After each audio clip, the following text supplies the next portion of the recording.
Hello everyone, this is James Shore with another test-driven development video. I'm recording this on March 27th, 2012, and starting a new batch of episodes today.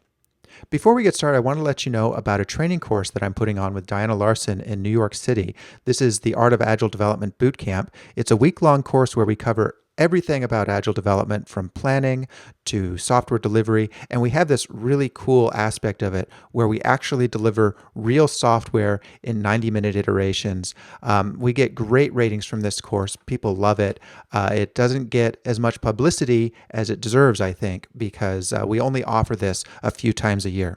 So if you're interested in seeing how to do Agile in practice to its fullest in a really rigorous environment doing real software development, please do check it out. The URL is artofagilnyc.com.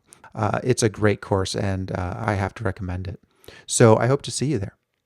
Okay, so where we were in our last episode was we were really struggling with the way that Java handles its error dialogues, and I was finding that so frustrating.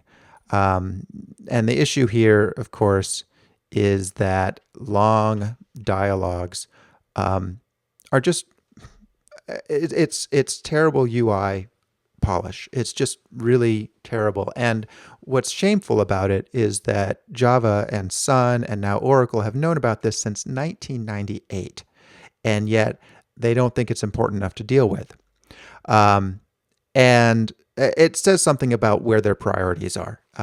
Java is very strong on the server. It's very strong in enterprise environments, and it never took off on the web or on as a client-side system, and it's little things like this that are the reason why. So I'm pretty disappointed with this aspect of Java. It's not, especially given that it's something that has been known about for so very long, and yet nothing's been done. But here we are. We're using Java. We're stuck with it, and so let's. We're gonna have to make lemonade. Or in the infamous words of Cave Johnson, don't give me any damn lemons. But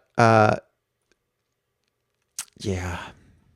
All right. Anyway, so if you want to hear me complain about it, go watch the last episode. What I'm going to do is I did some research and I found something that looks really promising called Task Dialog that looks like it actually handles this sort of thing properly. So I'm going to go ahead and pause the video, do some spiking of this, and then hopefully we can use this rather than the built-in swing dialog, which is disgustingly bad. All right, I'll be back in a moment. Okay, I'm back. Well, unfortunately, Task Dialog, although it's really promising, does not do word wrapping as far as I can tell. It's a nice little library. It's very straightforward to use. I like it a lot.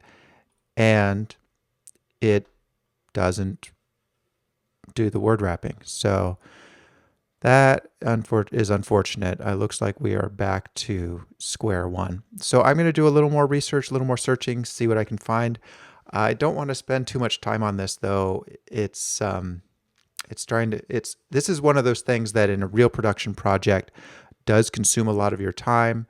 However, I don't think it's very interesting for the purposes of this video series, which is to show test-driven development. So I might just have to let this stand. I'm not thrilled about that, but that may just be the way it is.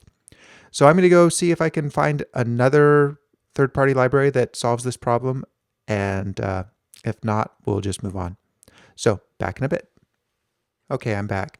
You know, I just can't find anything out there that addresses this problem. I'm kind of surprised that this isn't something that other people have solved by now. There's a lot of people complaining about it online, but I guess the default is to just throw in some line feeds.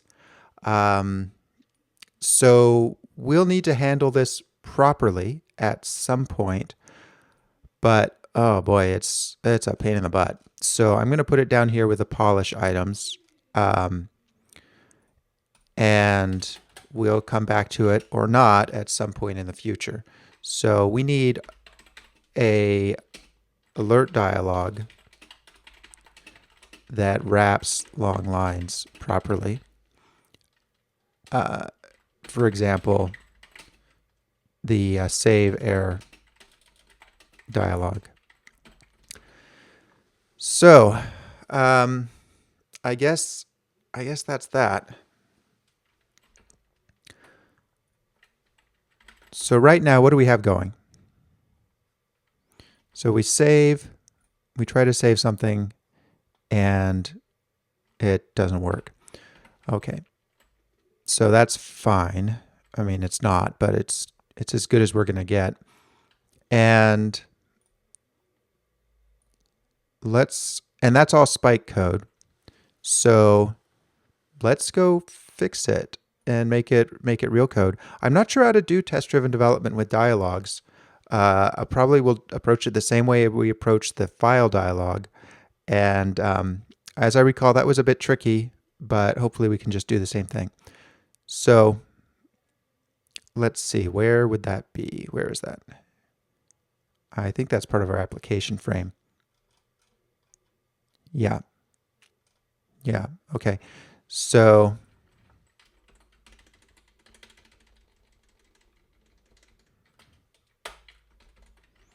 that's the way we want the code to work.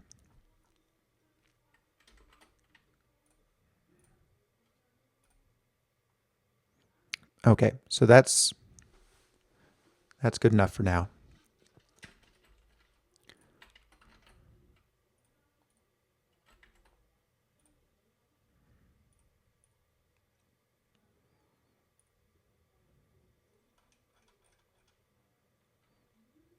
Okay, so we need to test this. We need to test drive this code. So let's go ahead and take the exception handler back out.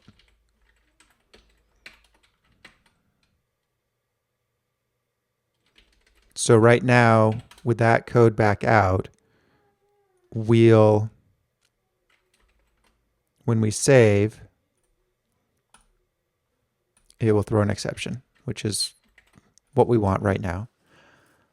So we need to write some code. I think there's a couple of things we need to test here. First, we need to test what happens when it works, and second, we need to test what happens when it throws the exception. I don't think we have any tests around this just yet.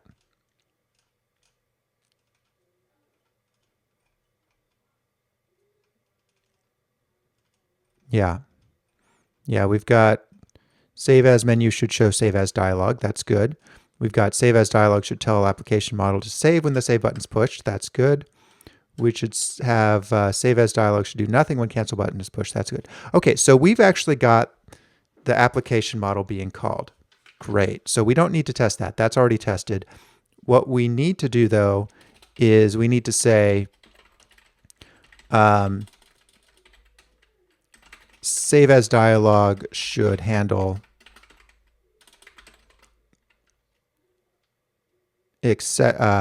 save exceptions gracefully. And let's do that down here. So what we need to do in this case is we need the mock model to throw an exception. Now, it's been a while since I've been in this code. I don't remember how it works exactly. So let's see, we've got an application model spy. It's not really a mock. And what we need is when we call save, we need that to throw an exception. Okay, so let's work on that.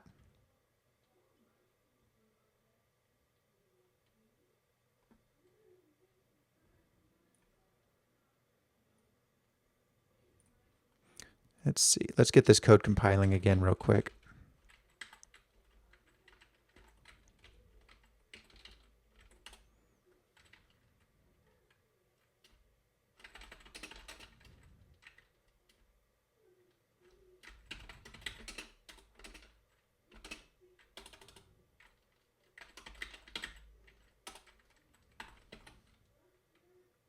Okay.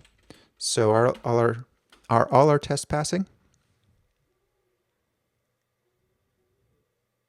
Yeah, they are. Great. Okay, so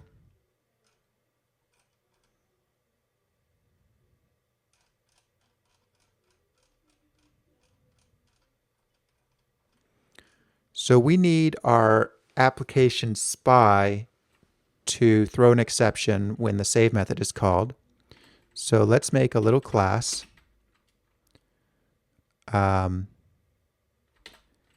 Exception thrower.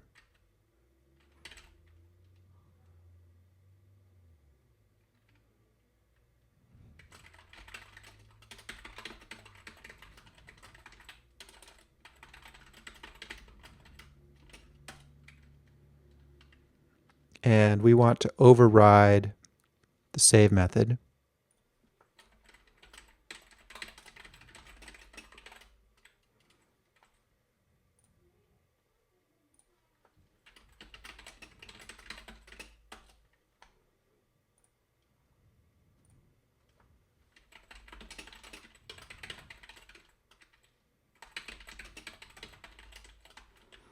Okay. Ooh.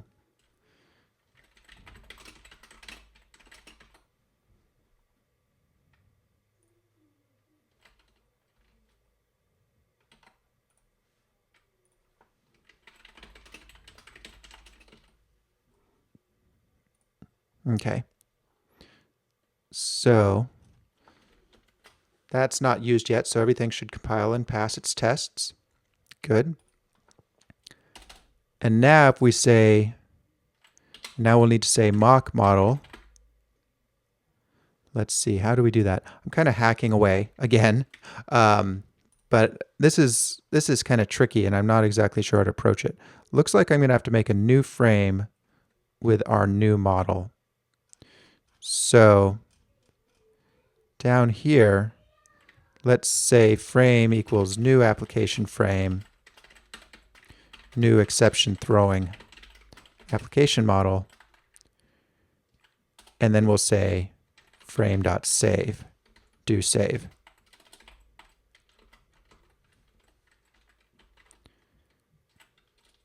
And we'll expect no exception.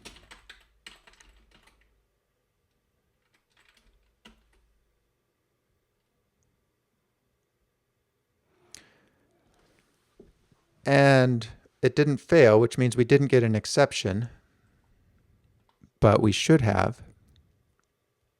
So what's going on here?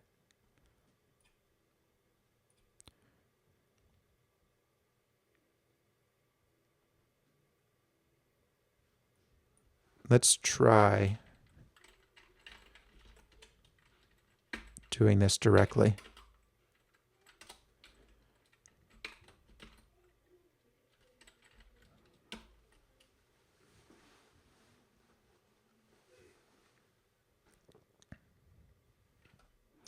Let's see if we can make it fail.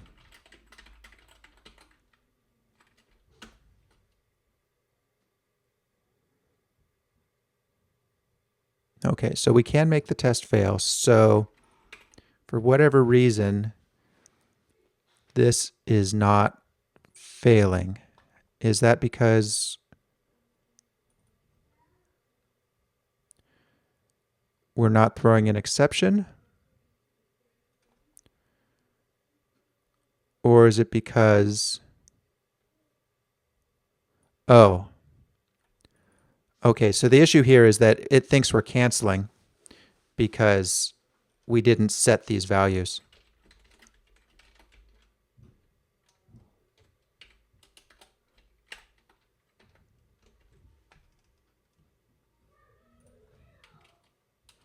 So let's try this again. We're going to need to assign frame to our new application frame, and then now we should get an exception. There we go. Unimplemented code was actually executed. Perfect. So to resolve this, we can just squelch the exception,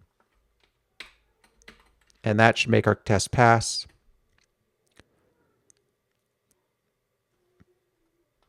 But of course, that's not good enough. So what we need to do next is assert that we're getting a clean dialog on IO exception. So that's next. That's all the time we have for this episode. So thanks very much for watching, everybody. I will catch you next time.